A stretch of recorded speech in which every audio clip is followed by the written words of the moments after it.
China's foreign ministry said that China and Russia are not allies, but better than allies.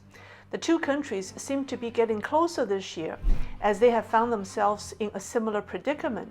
China coveted Taiwan and clamored for martial unification, while Russia coveted Ukraine and deployed 100,000 troops on the Ukrainian border.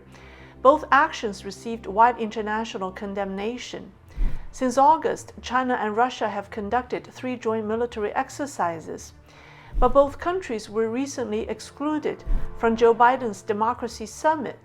Both fired back together as their ambassadors rejected the American move by issuing a joint statement. But is the relationship between China and Russia as close as it seems? Hello everyone, welcome to Lei's Real Talk. I'm Lei. In 1950, China and the Soviet Union signed the Sino-Soviet Friendship Treaty, formally establishing an alliance. But the two countries became seriously hostile toward each other in the 1960s.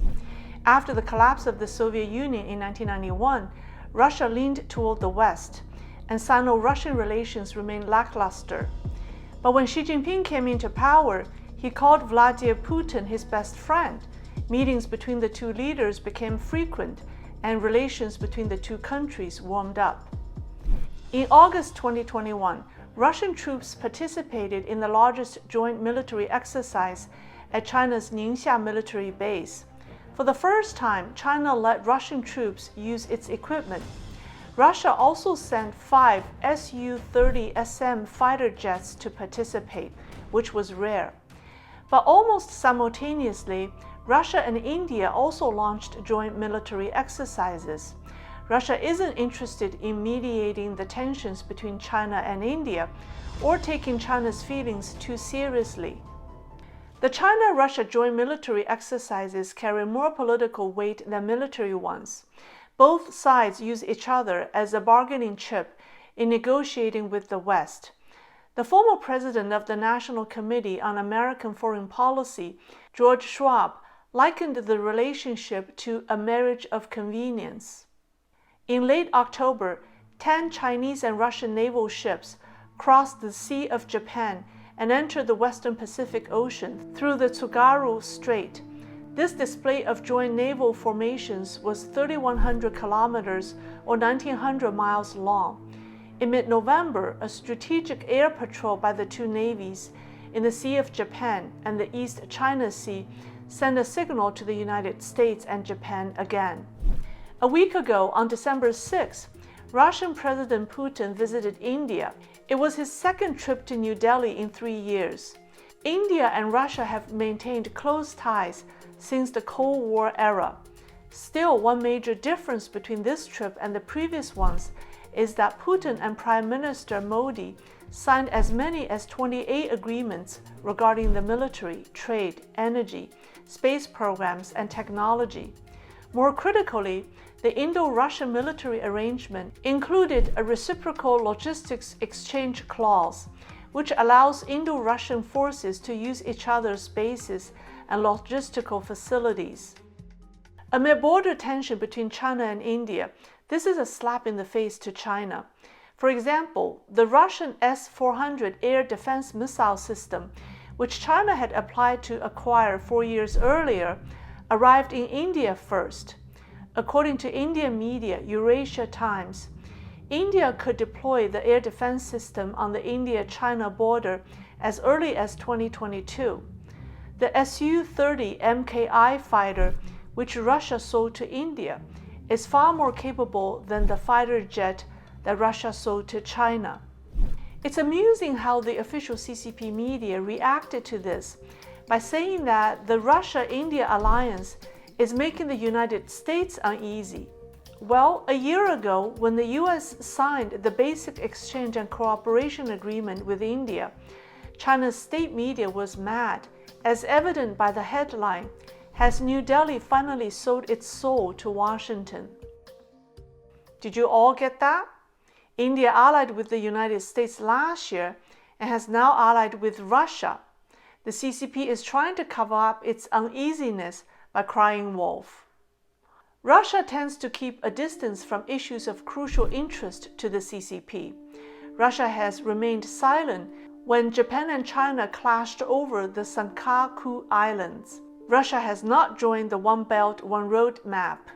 In the South China Sea, Russian oil companies have stakes in offshore oil and gas exploration within the 9-line territory claimed by China.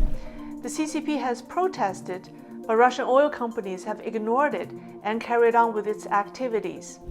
Recently, tensions between China and Indonesia over the exploitation rights for the disputed tuna block in the Natura Sea lasted for half a year.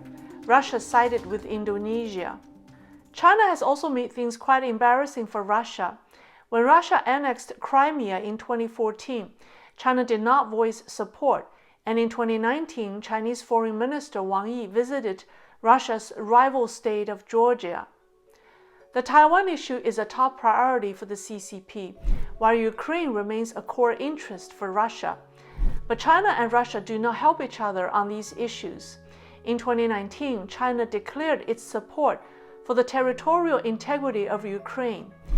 This December 6, the Chinese regime's mouthpiece, Xinhua, blamed the U.S. and NATO's Russian threat theory for the tensions between Russia and Ukraine, while not choosing sides. Putin also avoided making comments about the ongoing tension across the Taiwan Strait.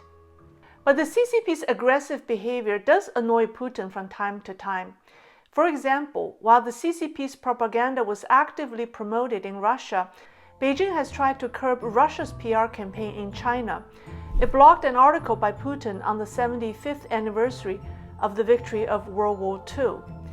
Perhaps what bothers Putin the most is the CCP's meddling in Russia's politics. In May, Russia's Great Fatherland Party published an open letter accusing the Russian Communist Party and its top leaders of receiving money, support, and operational instructions from the Chinese Communist Party. The open letter, addressed to Russia's Justice Minister, called for an investigation into the Russian Communist Party's ties to China. It claimed that top Russian Communist Party leaders frequently travel to China and spend a lot of time there. 3 books by its leader, Gennady Guganov, have been published in China. One of Gennady's grandsons studied in China.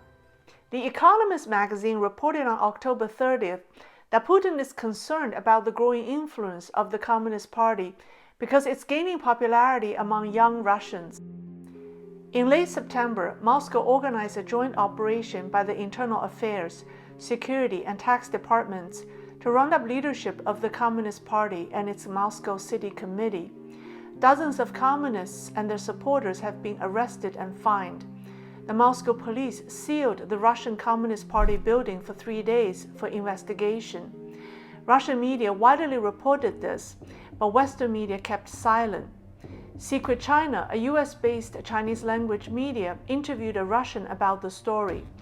According to the Russian, Putin discovered that the CCP is secretly supporting the Russian Communist Party in an attempt to overthrow him.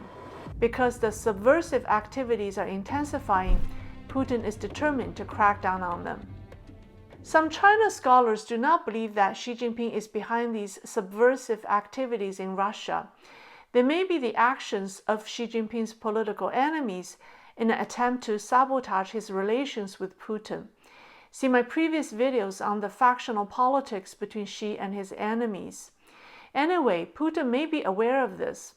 I think he's making the most out of the U.S. China confrontation while helping Xi Jinping save face.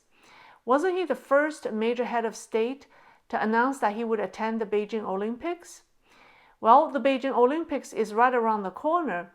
As the games go on, the show must also go on. We should see what happens. That's all for today. I'll see you next time. Thank you.